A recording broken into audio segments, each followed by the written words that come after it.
और वहीं अब हम आपको बिहार विधानसभा से जुड़ी वो खबर दिखाते हैं जिसे आप तक पहुंचाना हम अपनी जिम्मेदारी समझते हैं, क्योंकि इसका सीधा सरोकार आपसे है।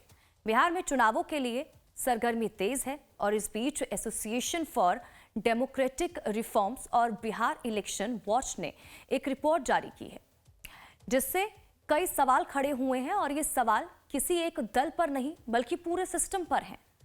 एडीआर की रिपोर्ट के अनुसार अब तक जारी उम्मीदवारों की लिस्ट में 32% उम्मीदवारों के खिलाफ आपराधिक मामले हैं, 27% पर हत्या और गंभीर अपराध के आरोप हैं, 40% उम्मीदवार करोड़पति हैं जिनकी औसत संपत्ति 3.26 करोड़ रुपए है, 40% उम्मीदवार सिर्फ 5वीं से 12वीं तक पढ़े हुए हैं, जबकि 50% से स्नातक या उससे अधिक पढ़ाई उन्होंने की है। एडीआर ने इसे सुप्रीम कोर्ट के निर्देशों का उल्लंघन बताया है।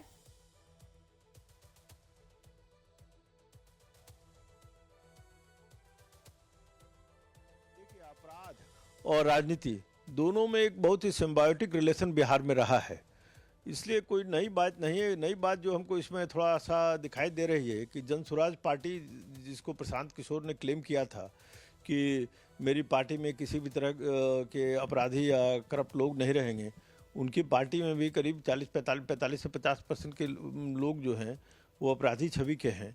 तो ये एक ही ये थोड़ी सी आश्चर्यजनक बात दिखाई दे रही है। अदरवाइज अगर देखिएगा तो इस रिपोर्ट में एक और इंटरेस्टिंग बात है।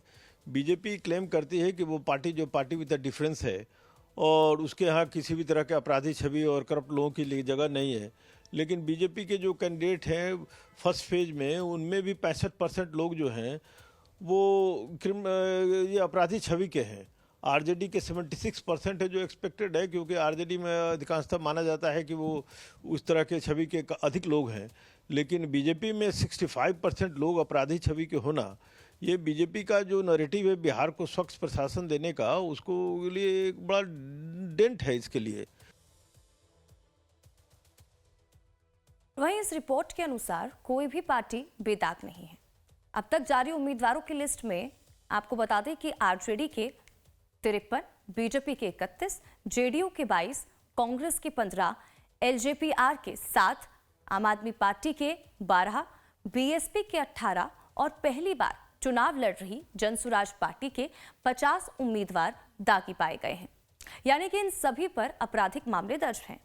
जानकारों का मानना है कि अपराधियों की समाज में पैठ इतनी मजबूत हो चुकी है कि अब पार्टियां अपराधियों को टिकट देने में हिचकिचाती नहीं हैं।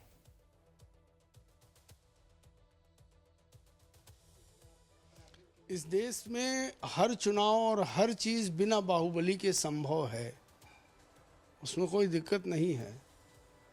जनता जब देख लेती है सिस्टम नहीं है तो सिस्टम वाले पे क्या भरोसा करे, जो कह रहा है मैं बहुत ईमानदार हूँ, बहुत ऐसा हूँ।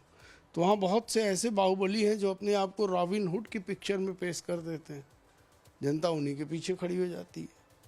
जब जनता देखती है कि हमारा पुलिस थाना प्रॉपर काम नहीं कर रहा है, हमारे सारे सिस्टम प्रॉपर काम नहीं कर रहे हैं, हमको वहाँ से न्याय नहीं मिल सकता, तो जहाँ से उसको जैसे भी न्याय मिलता है, जिसकी जी हजूरी करके जी पाती है, उसके पीछे खड़ी हो जाती है।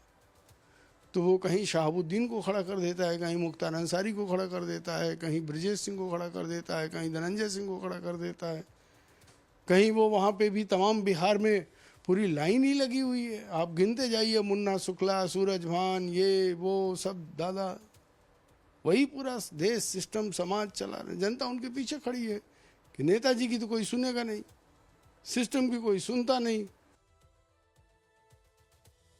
और वहीं आपको बता दें कि इस रिपोर्ट में पहले चरण में चुनाव लड़ रहे 1314 उम्मीदवारों में से 1303 के शपथ पत्रों की जांच की गई।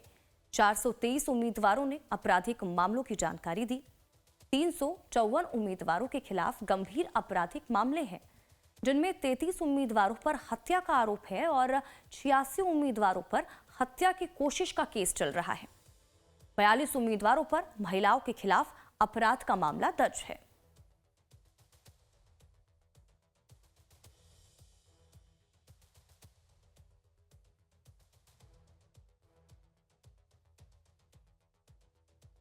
देखिए बिहार में की अगर बात करें तो इस बार कौन सत्ता में आएगा, किसकी जीत होगी, किसकी हार होगी, ये देखना महत्वपूर्ण हो जाता है।